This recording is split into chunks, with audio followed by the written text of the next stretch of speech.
Serial तो से नैना मिलई में राजीव और कुहू दोनों पूजा करते हैं होलिका की। फिर खड़े हो जाते हैं, होलिका के चारों तरफ फेरे लेने लगते हैं। अकेले ही चल देती है तो राजीव कहता है रुको तो मेरे साथ फेरे लो, क्यों नहीं ले रही हो, अकेले अकेले क्यों जा रही हो। तो याद आता है कुहू को अस्पताल में जो हुआ था, जब पहली बार राजीव ने उसे देखा था। एक पत्थर सा आता है, फिर उसे हटा देता है राजीव और सारे लोग देखकर खुश होते हैं। फिर सब लोग एक दूसरे को रंग लगाते हैं, लेकिन कुहू नहीं लगवाती है और चली जाती है। फिर बैठकर रोने लगती है, कहती है कि मेरी वजह से आपको कितनी शर्मिंदगी महसूस करनी पड़ती है, हर जगह मेरी शक्ल की वजह से आपको बुरा लगता है और मेरा और आपका कोई रिश्ता नहीं है। मैं जानती हूँ कि आप मुझे किसी ज़बरदस्ती के कारण झेल रहे हैं और निभा रहे हैं, लेकिन मेरी वजह से आप परेशान बहुत हैं, मेरा आपका कोई रिश्ता नहीं है, मैं इसीलिए रो रही हूँ। तो राजीव नाराज़ होकर चला जाता है और कुहू बैठकर रोने लगती है। वह घर से बाहर निकल जाता है, सोचती है कि हे भोलेनाथ, आपने हमें ऐसी शक्ल क्यों दी। फिर वह रिया के कमरे में जाती है और रिया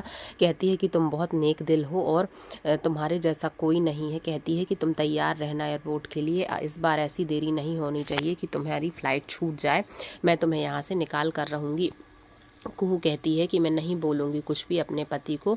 और इधर अवधेश आता है, कहता है जल्दी से तैयार करवा देना, मैं टैक्सी लेकर आऊँगा और उस लड़की को बाहर कर दूँगा घर से। उसके बाद आती है तो राजीव सोया होता है और फिर जब सोया रहता है उसे ठीक करती है, गिरने वाला होता है तो उसकी साड़ी का पल्लू फंस जाता है हाथ में और वह निकालने की कोशिश करती है तो निकलता नहीं और नींद खुल जाती है राजीव की। फिर राजीव कहता है कि जब मेरा तुम्हारा कोई रिश्ता नहीं है तो आई क्यों हो यहाँ। कहती है कुछ नहीं, आप गिरने वाले थे इसलिए मैं ठीक कर रही थी। नहाकर आता है तो कुर्ता देती है होली के लिए, कहता है मैं नहीं पहनूंगा। तो बोलती है मैंने नहीं, बुआ जी ने होली खेलने के लिए दिया है, यह कुर्ता पहन लीजिए, और चली जाती है। उसके बाद दोनों बाहर जाते हैं और देखते हैं तो सारे परिवार के लोग एक साथ होली खेलते हैं।